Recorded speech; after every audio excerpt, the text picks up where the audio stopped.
What is going on, everybody? Welcome back to NFL Turf Talk here on DSM Media's Turf Talk YouTube channel. First and foremost, guys, make sure you hit that subscribe button. It is the best place to be interactive when we are live on the channel, and also turn on notifications for whenever we post one of our videos. We have 2 divisional breakdowns left to go before the regular season is here, Scotty. It's right here. It's so close, but we're going to be breaking down the NFC West division on today's show. I'm one half of your host, Dylan Davis. To my left, my co-host, Scotty. My man, what is going on? And how do you feel? Gut reaction to this division. It went from what? 2-3 years ago to maybe the premier division in football, right? When the Rams go all out, you have the Niners, go and get Trey Lance. The Cardinals were formidable at one point. They started a season off like 10-0, 11-1, whatever the case was. Seattle still had Russell Wilson. This division has done a complete 180. Standings have done a complete 180. Yeah. What's your initial feel of this division? Yeah, man, a lot has changed, and I don't know if it's for the best, right? And I think you look across this division, you look at teams. I mean, we'll discuss it, but I look at Seattle as like the one lone team that I feel really, really made their team better after last season. Mm-hmm. Obviously, there's an argument for San Fran, which we're going to get into here. They added Javon Hargrave in the offseason, but Javon Hargrave mixed with some of the players that they lost that we'll discuss. I don't know how much, if that makes them better, right? Their defensive line was already dominant as hell. And so, yeah, of course, you can add a guy with 10-plus sacks. It's never going to hurt your cause, right? But when you look at the rest of the guys that they lost on that defense, when it comes to starters, I do wonder how that kind of evens out when you do decide to go ahead with Brock Purdy as your quarterback. And that's a guy that we're going to discuss today as well. But I'm going to find out how much you believe in Brock Purdy today, because I'm on the opposite of a believer. I do not believe in him at all. I look at him as a detractor for what I believe is the best team in this division. And I don't know if that's a good thing. I put it this way on Twitter the other day. When you're thinking about the San Francisco 49ers, how can you fear them with Brock Purdy as their quarterback? As a lesser team, right? Yes, of course, you're going to fear them. Their defense is ferocious. They have weapons on the outside that can make Brock's life easy. But when you're looking at them as a competent opponent, right? The Eagles, the Cowboys of the world, the Chiefs, over into the AFC, there's a bunch of teams over there. Why would any of those teams fear Brock Purdy? Why would any of those teams in return fear the San Francisco 49ers? That's a conversation we can dive into right now, man. I'm interested to hear your thoughts on that.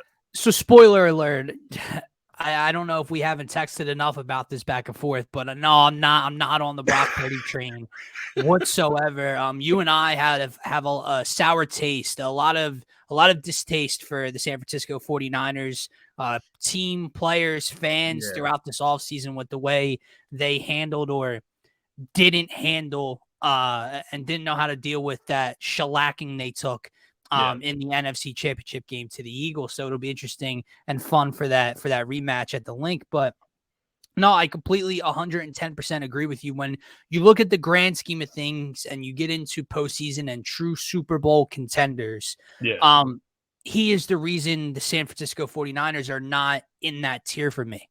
Yeah. There's one team in the NFC that I have as a true Super Bowl contender, like that can win the Super Bowl. Obviously, one team is going to represent the NFC. Yeah. Maybe that's the Eagles, maybe it's not. But the Eagles are the only team for my money that can get to it and win it, right? Yeah. The AFC has a bunch of contenders that can get to it and win it. But Brock Purdy is the sole reason that the San Francisco 49ers will not win a Super Bowl, and they're not even going to get to a Super Bowl this year.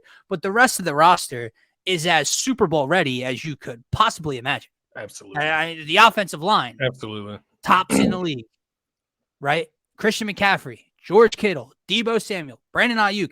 There's weapons galore, and they're all complementary to one another. They can run the ball with multiple guys. They can spread you out wide if they had a competent quarterback. If they had I'm not joking, if they had a top 20 quarterback, they would be Super Bowl contenders. Yeah.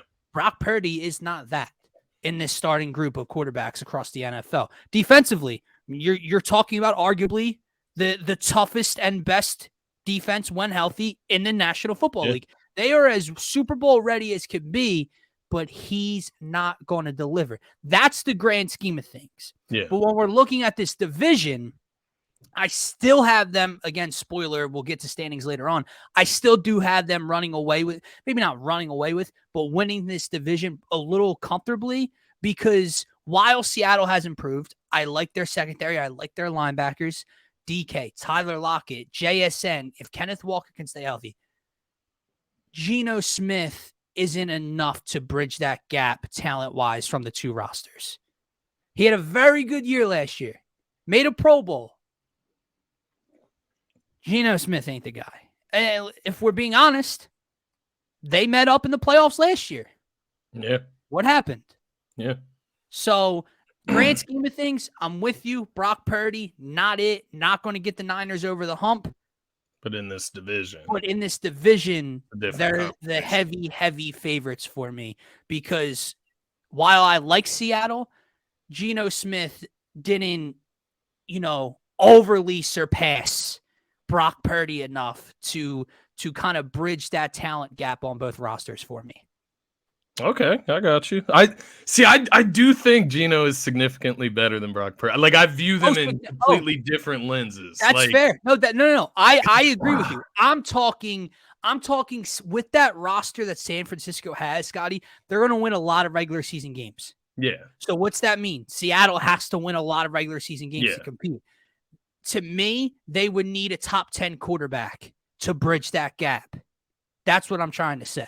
Okay, I got you. I think Geno is light years ahead of Brock Purdy, but I don't think he's in that tier of quarterbacks that can, win 12, 13 games to win the division. What do you think in regards to the 49ers trade in Trey Lance? Like, what does that say to you? Does that speak to their confidence in Brock Purdy, or does that speak to their lack of confidence in Trey Lance and their view on him, and how they kind of just threw him out after trading so much to trade up and draft him? I think that's it. I think whatever they saw, whether they were, I know it sucks for Trey Lance, but whether they were tired already of the 2 season-ending injuries and barely getting to get him on the field and be that QB1, where they invested all that to move up and get him 3rd overall, like you said, to turn around 2-3 years later and trade him. What they give him the Dallas for? A 4th round, a 5th rounder, whatever the hell they shed him off for. That says more to me about their view of Trey Lance than anything, because even if you wanted to give Brock Purdy the year because the team loves him and what you saw last year and you want to give him that opportunity, Trey Young was still young enough to sit there and continue to learn. And if things didn't work, if they thought highly of Trey Lance, but they wanted to give Purdy the job, if things don't go well with Purdy, Trey Lance is here. Yeah. If they make it to the divisional round and lose again because Purdy's not good enough, Trey Lance is your future next year, coming off with 2 major injuries. The fact that they just shed him off and kind of got out of that shadow pretty quickly, I think says a lot more about how they view him than anything else. They also ship off Jimmy G this offseason as well. So they sent 2 quarterbacks out of San Fran this year, which I'll be honest with you, if I'm San Fran, I probably would have held on to Jimmy G personally. That would have been my quarterback. They held on to Brock Purdy and Sam Darnold and got rid of Jimmy G and Trey Lance. Yeah. That should be flipped. Yeah. Trust me, I get it. Trey you tried Lance it out has more upside than Brock Purdy in my eyes. You didn't get there, right? But I would still have him at the helm than what they have in place right now. Yeah. Like, for me, Jimmy G would be my starting quarterback. That's my guy going into the season. And once again, Trey Lance would be my project. Like at the end of the day, if I'm going to invest some development into a quarterback, I would do it with Trey Lance before I would do it with Brock Purdy. Now, I'm not San Francisco's GMs. I'm not their front office. I'm not their talent evaluators. They know more than what I do, I would hope. And I would assume that they made the right decision from their own perspective. But from the outside looking in, Trey Lance, just the raw talent, I'm taking over Brock Purdy. It just shows how low I am on Brock Purdy, man. I'm not a fan of game managers. I'm not a fan of that. I don't think it wins you Scotty, championships unless your team is out of this world, right? Yeah. Like, I just don't believe in it, man. The funniest thing is that's what Jimmy G would have been for this team. Brock But Purdy, he's like a glorified game manager. Like, he's better Brock than Purdy, that a to little me, bit. Isn't even a solidified game manager in this league. Yeah. We don't know what Brock Purdy is. They've made up their minds.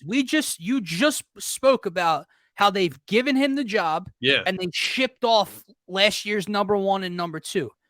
We're talking about literally Mr. Irrelevant. Yeah. Yeah.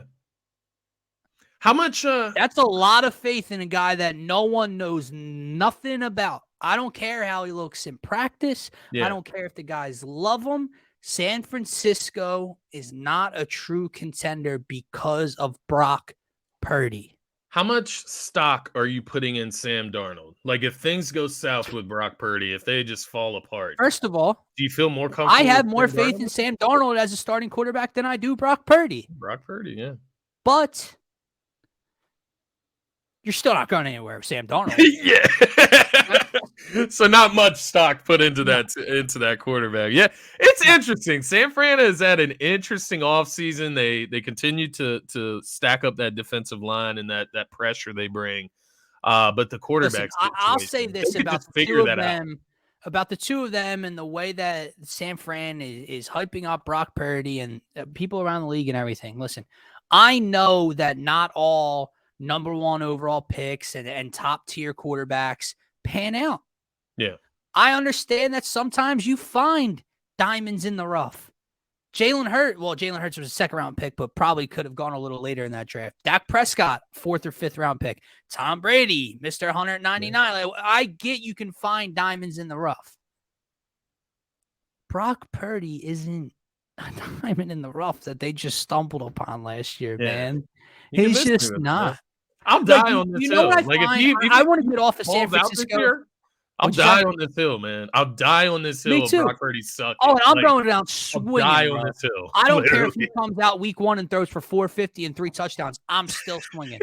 I'll be blind. It's going to take all year long for me, man. Like, what was I going to say? I want to get off of San Francisco in a second and talk about the basement of this division as well. But it's pretty ironic as two Eagles fans, right? When we sit here on social media or listen to national media, television, podcasts, whatever, and we still, even after last year's performance, all regular season, through the playoffs, in the Super Bowl, we still hear doubters about Jalen Hurts, or maybe not even doubters, but people that try to take away from his accomplishments last year and hype up what the Eagles have around him. But those same people will try to build up Brock effing Purdy as if he doesn't have a similar, if not better, supporting cast on both sides of the ball. Yeah, if you stack it up position by position, the San Francisco 49ers have a better surrounding cast. Like, there's no way around that. I'm sure there's an argument to be had. We'll see how DeAndre Swift performs this year to kind of equal that out. But running back, tight end being a little bit better, those are the differentiating factors in that conversation. And it is funny, man. It's almost like Brock Purdy is just coddled, right? Like, it's hilarious. If Jalen Hurts or another quarterback that's at the top of the league throws a wobbly pass, you'll see this highlight just go viral across the internet. Like, look at this guy's arm strength. Yeah. But Brock Purdy does it. He does a little pass out on a wide receiver screen, basically an extended handoff.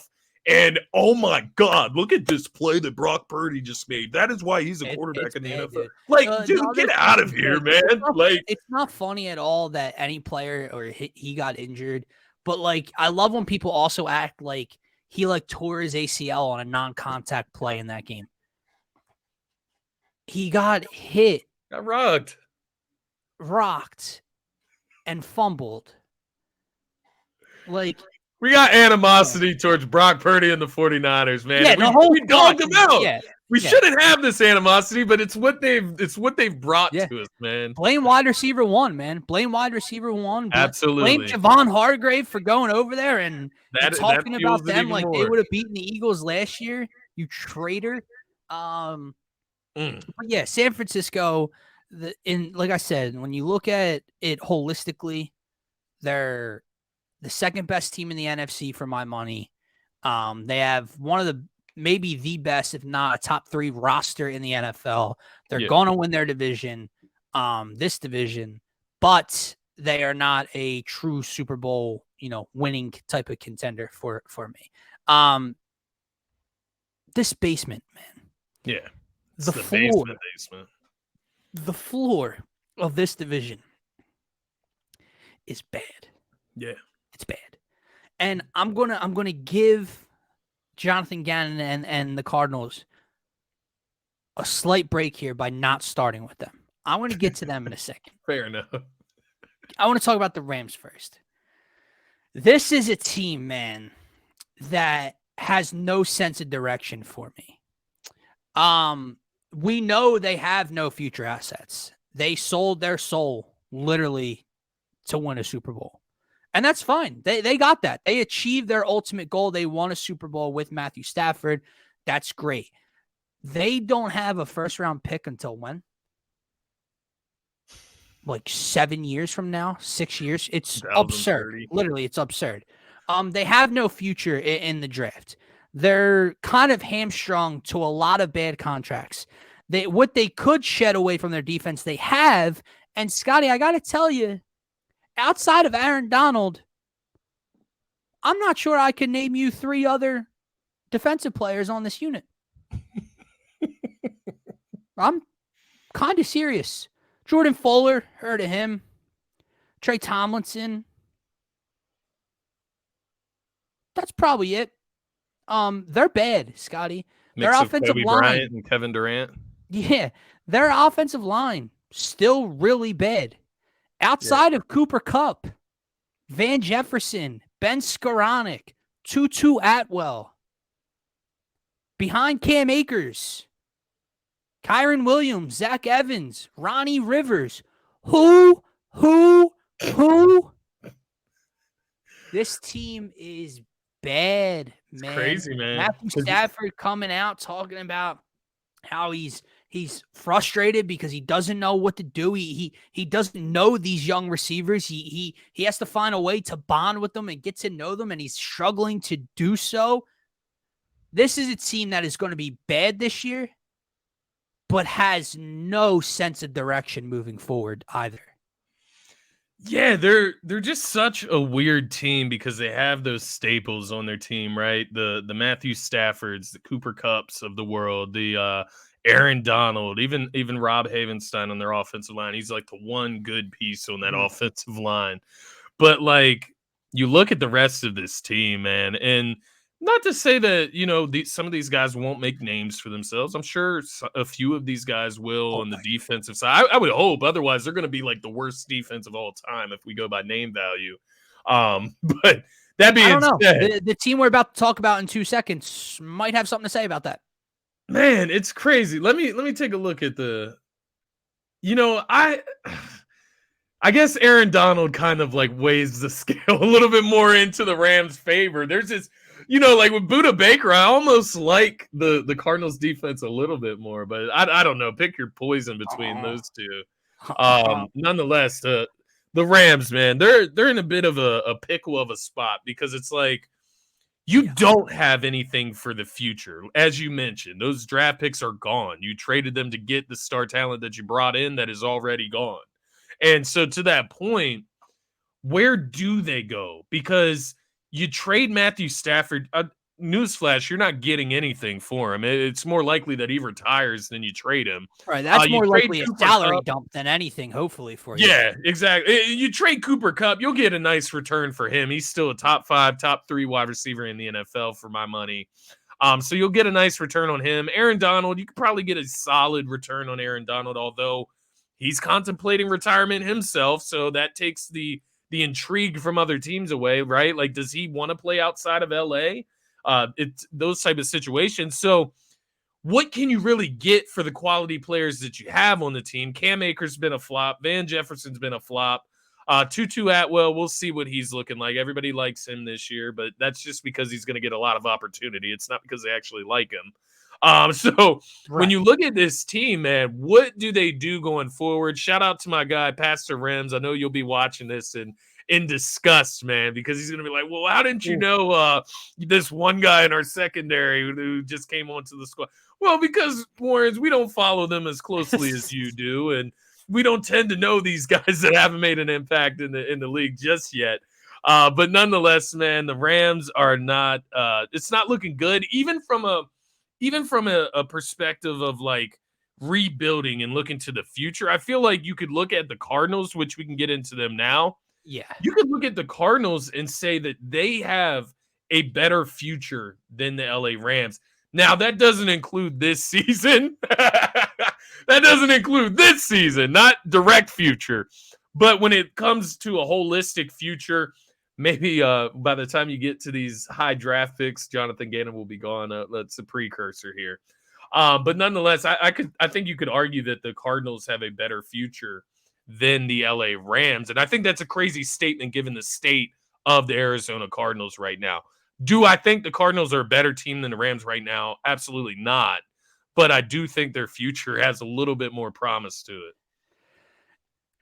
Yeah. No, I agree. The eye roll, though. I agree. I agree. They're so bad.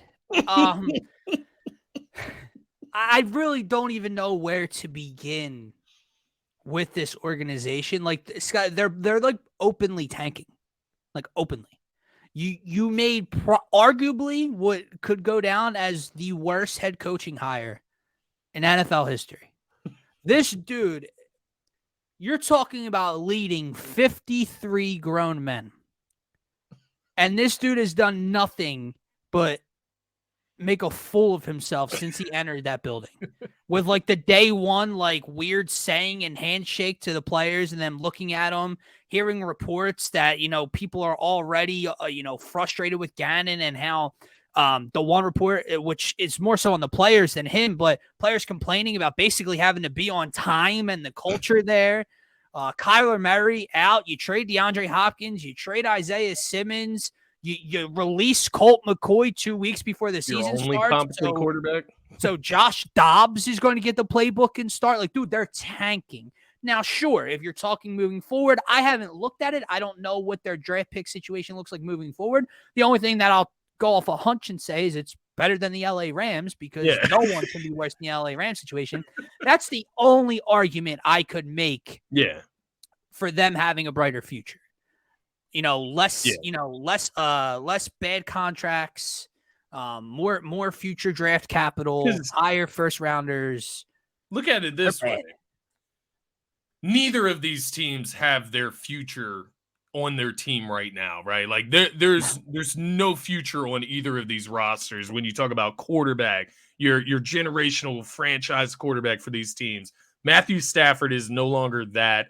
He has a year or two left at best, right? And that's if he's even playing good football. You look at Cooper Kupp. I don't truly believe he'll be there in 2 years. And then, you look at Aaron Donald. So like none of these players that are on these teams, right? Cam Akers, is he a staple for the franchise running? Like, no. Wide receiver, obviously, I said Cooper Kupp, but who's the next guy? Is it Van Jefferson? You dishing out a huge contract to him. So, like, I think when you look at it from that perspective, neither of these teams have their future on the roster. Which teams will be able to add their future to the roster? And I think that's where that equation or that calculation comes from for me with the Cardinals. But to your point, man, you look at this Cardinals offense, you look at this Cardinals team in general, man. It starts at the quarterback position, which you mentioned them cutting Colt McCoy. Dude, here's a news flash. You don't have to cut Colt McCoy to try to tank. Like, you can let him start and still be tanking. Like, that is a very real and that's a very realistic reality that we're living in here. So, like, cutting Colt McCoy to, like, signify that you're tanking, I don't know if that's the move that they thought it was. But you look at the rest of this offense, man. Marquise Hollywood Brown, he's your wide receiver one. He's not a wide receiver one. Like, look at their 3 wide receivers. They have 3 slot receivers. Marquise Brown, slot receiver. Rondale Moore, slot receiver. And Greg Dortch, a slot receiver. Greg Dortch. I actually do like Greg Dortch, but he's just one of those guys. He's like Greg Ward. You know what I mean? He's like a player that he's getting a lot of opportunity. He'll make the most of it, but he'll never be the best guy on the field. He'll never be that guy on the field. Shocker. And listen. Oh man, James Conner. What does he have left in the tank? I mean, this team. You ain't gotta sell me. Because let me tell you something. This is the worst team in the National Football League. In the NFL. Oh, like by pretty far. Like how much are the Texans beating the Cardinals by? I think the Texans would be 8-point favorites. Bro. Yeah. The Washington Commanders are 7-point favorites against the Arizona Cardinals at home. The Washington Commanders should never, ever, ever, ever, ever be 7 or 7.5-point favorites to anybody on the road. And that's the opening line taking on the Arizona Cardinals. Yeah. The Rams are bad, man. The Rams are going to be lucky to stay healthy with Stafford and Cup and win 5 games. They're going to be lucky. But I'm telling you now, the Arizona Cardinals might not win more than 3 games. And I don't know I don't know what 3 games they even win. Let me ask you this. Do you think the Rams are a bottom 5 team in the NFL? Yes. Yeah. Yes. Off the top of my head, I think that it's I do agree. Cardinals at 32. I think the Rams could be anywhere from 28 to 31, however you want to slice it, 29 to 31. I don't really care where you put them. But I legitimately believe in my heart that the gap from 31 to 32 is kind of steep. It's at least 2 games steep. Would you look at the Cardinals any different if they drafted Jalen Carter instead of Paris Johnson? No, because bro, the Rams have Aaron Donald, and I look and we're still looking at them miserably. Yeah. So Jalen Carter wouldn't have changed my mind for them really at all. It would have just been at least that it's poor kid. A staple, but I guess Paris Johnson, right? Could have looked at something moving forward, too. Right? Yeah, it's weird, man. This division overall is pretty quirky because you have a team that a lot of people think can get to a Super Bowl. Yeah. You have another team that's highly improved. Probably like Seattle's my favorite team in this division. I'll be polling for Seattle within this division. Yeah, likewise. Quietly. I do think Seattle. I think Seattle is a playoff team. Like I think there will be 2. They were a playoff team last year, and I think they're better this year. Yeah, 2 teams from this division, 2 teams from the NFC East, and then what? I'm probably going to guess 3 teams from the NFC East. Again. Giants included there. Yeah, but the NFC is bad. They have a chance. We talked about this before. The NFC is bad. It is bad. It is the Bucks not making the playoffs. Packers not making the playoffs. So I'm thinking what? Eagles, the Bears, I don't think are making the playoffs. So like your NFC power rankings right now, what? Eagles, San Fran, Dallas. Who's at 14? Eagles, San Fran, Dallas, Seattle. I would put at 4. Yeah, New Orleans or Seattle. That's a great point, actually. I might have New Orleans slightly ahead of them because I am pretty high on them if Derek Carr pans out. Yeah. But New Orleans, Seattle, 4-5. And I'll still throw Minnesota in the mix because I think Detroit I'll put in the mix as well. Yeah. But I mean, like I said, I think the Giants have an argument too. I think the Giants. Yeah. So maybe knock out Minnesota and put the Giants in there. I don't know. Yeah, I think they're better than those teams. I mean, I don't want to give them too much credit, but we got next week to discuss them. But yeah, man, this division, two bottom feeders, 2 teams that. Right, 2 playoff contenders, teams, right, and one that looks like an NFC contender. I think we agree there. San Fran, I don't think they can win the Super Bowl against Patrick Mahomes, against Josh Allen, or against Joe Burrow in a Super Bowl. I do not think Brock Purdy is leading his team against any of those teams, those quarterbacks. You can even go to that's on neutral ground as well. Herbert. Like I don't see him beating any of those teams, man. That's on neutral ground. He damn sure ain't coming to Lincoln Financial Field again and beating this team in the playoffs again. That ain't happening. Not a chance, man. But I will say this before we end the show to just show where I'm at with Seattle. I do think it will be a closer division race. And I do just believe that once again, because I think Brock Purdy at some point in this season, last year he wasn't a detractor. I'll give him that. I'll give him that credit. He was just a game manager for For the however many games whole he regular started there. season, being a week one It's a starter. different animal, man. Yeah, and man. I think he becomes a detractor at some point in this season. But Well, is he's that like enough to drag he's like the a 49ers much down? lesser version of Nick Foles. Like, Yeah. remember when Nick Foles won the Super Bowl? Foles had a big dick. You know what I mean? Like, he Right. was not scared. Like, Listen, when I look at Brock Purdy, he doesn't look like a guy that's going to make the throws that Nick Foles makes. Correct. So I say way lesser version because Nick Foles actually won a Super Bowl and had those big moments in big games. But when it circled around to week one next year, and there were all those people that wanted Foles to be the starter and stay the starter, even once blah, blah, blah. He's not. How did the regular season start that year, Scotty?